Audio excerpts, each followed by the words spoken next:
waxaan jeclahay halkan inaan idin akhriyo war-saxaafadeed ay soo saareen guddiga xalinta khilaafaadka ee doorashooyinka dadban ee qaranka. war-saxaafadeedkaas oo ku saabsan sida aad ogsoontihiin waxaa bilaabmi doona dhowaan doorashada golaha shacabka ama aqalka hoose ee baarlamaanka. marka waxaan jeclahay war-saxaafadeed shir uu isugu yimid guddigu kadib markii daraasad lagu sameeyay doorashada ka bilaabmi doonta magaalada Muqdisho oo lagu xildhibaanada aqalka hoose oo wakiilka ka noqon doona Somaliland. war-saxaafadeedkuna wuxuu u qoran yahay sidan: guddiga xalinta khilaafaadka doorashooyinka dadban ee 2020-2021 asagoo fulinaya heshiiskii Sebtembar 2020 habraacii 1 Oktoobar ee lagu dhisay guddiga xalinta khilaafaadka doorashada dadban 2020-2021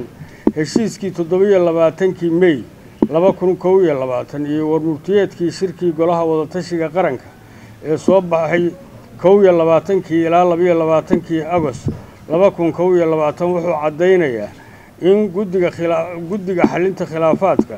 doorashooyinku uu mas'uul ka yahay garnaqida iyo xalinta cabashooyinka ay u soo gudbiyaan ergooyinka iyo musharaxiinta ay si toos ah u saamayso xadgudubyada ka dhasha maamulka doorashada dadban 2020-2021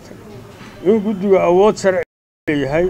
inuu baaritaan ku sameeyo oo uu go'aamiyo cabashooyinka iyo diidmada laga keeno arrimaha la xiriira musharaxnimada iyo codbixiyayaasha in uu awood sharci u leeyahay inuu eego oo go'aamiyo muranada lagu go'aanada ay gaaraan guddiyada labada heer ee ku aadan kala shaandhaynta ergooyinka iyo musharaxiinta u tartamaya baarlamaanka 11aad ee Jamhuuriyadda Federaalka ee Soomaaliya. haddaba guddiga xalinta khilaafaadka doorashooyinka dadban ee 2020-2021 asagoo oo tixraacaya habraaca doorashada golaha shacabka baarlamaanka federaalka ee Soomaaliya gobolada waqooyi ee Somaliland ee ka soo baxay taariikhda 30 bisha 10 2021 qodobka 3 farqadiisa 12 ee u qoran sidan: wixii khilaafaad ah ee guddiga xalinta ergooyinka beeluhu xallin kari waayaan waxaa xallin doona oo go'aanka madambaysa ka soo saaraya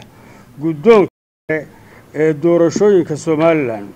wuxuu cadeynayaa in qodobkani uu si toos ah uga hor imaanayo mas'uuliyadda loo igmaday guddiga xalinta khilaafaadka aysanna jirin cid kale oo awood sharci ah u leh xalinta cabashooyinka ka dhasha doorashooyinka dadban 2020-2021.